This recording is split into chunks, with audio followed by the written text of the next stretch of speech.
Welcome to Is It Fast? Where we review and talk about cars that are fun to drive, you can actually afford, and you could probably use every day. Now, if you haven't guessed it already, today we are looking at two BMW Tourers. The reality is, we're all getting older, kids, dogs, all the rest of it. You want to have something that's fun to drive, but doesn't really have any drawbacks. So you want something that is fun, quick, you can fit everything in, but maybe the jump, dare I say it, to a Volvo estate is a little too much for you to stomach. Well, I get that. So this is the 5 Series Tourer, the first one of the two that we will look at. Things you'll notice: beautiful seats, heated everything. My bottom is toasty warm. It's got a fair amount of power under it, which is quite nice. It feels really big. It actually feels really quite large, which I guess is fine. It's what it's meant to do. It's got a nice burble to it. Heads-up display, it's all right. It does have the flappy paddle and sports things, and I'm quite tempted to try those out. Truth be told, I want to put it into sport mode. I'm starting to get a little bit of a flavour for BMWs, to be honest. It feels quite sporty for quite a large thing.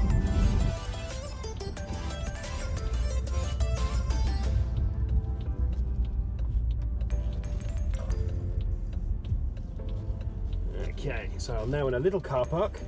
Let's do tests. Let's try and spin it round. It's a big car, that's the thing. So the parking sensors all good. It's telling me I'm about to drive into something which I clearly don't want to do. It's well, I turned it round in a tiny little car park. Consumer testing, ladies and gentlemen. It works. you can turn this car around in a car park if you want to. Right. Find a straight bit of road.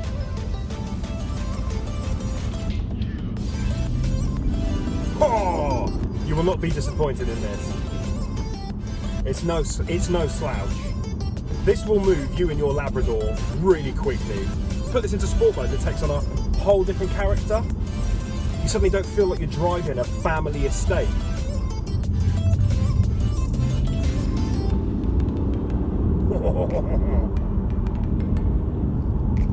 Oh, that is tasty quick. That is nice and nippy for such a big car. Into BMW Tourer number 2. Feels very different actually when you get going. It feels a bit lighter, uses the same engine, but you feel like you can use more of the torque in this actually. So it's smaller than the 5 Series, clearly. It does feel that bit lighter on the steering. I think it comes down to personal, what you need from it really. If you have many children and many large dogs, maybe the bigger car is the one for you. If you need something with a bit of room and a bit of power, this feels the bit. This feels a lot lighter and a lot more direct than the 5 Series did. It doesn't feel as expensive. It isn't as expensive, so that shouldn't come as a surprise.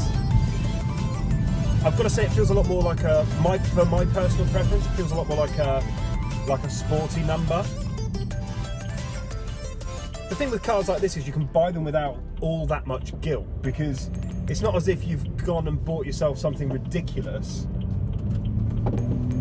that can't be used every day. This is an everyday car.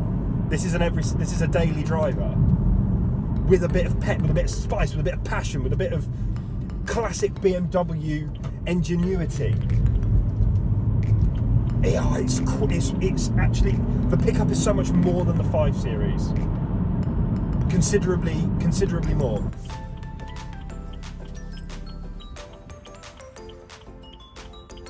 This is the face I pull when I think I've broken the car that has been lent to me, but then remembered the start-stop is on. That was a worrying moment for me.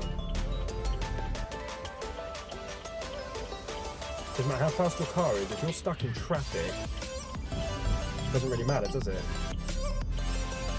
Okay, and we're off.